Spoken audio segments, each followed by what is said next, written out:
Hey guys, welcome to our channel English Learning. In today's video we will learn the meaning of emotion in English and Hindi with example sentences.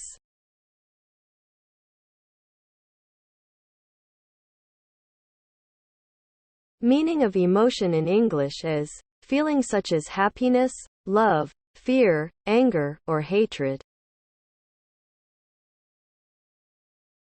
Emotion का हिंदी में अर्थ होता है भावना, भाव, मनोविकार या मनोभाव. Example sentences. Fear is a normal human emotion. डर एक सामान्य मानवीय भावना है. You can never see any emotions on his face. आप उसके चेहरे पर कभी भी कोई भाव नहीं देख सकते. He could not control his emotions and started crying bitterly. वो अपनी भावनाओं पर नियंत्रण नहीं रख सका और फूट-फूट कर रोने लगा.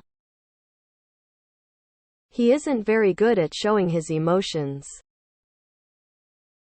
वो अपनी भावनाओं को दिखाने में बहुत अच्छे नहीं हैं. If you found this video helpful, then kindly hit like button and share this video.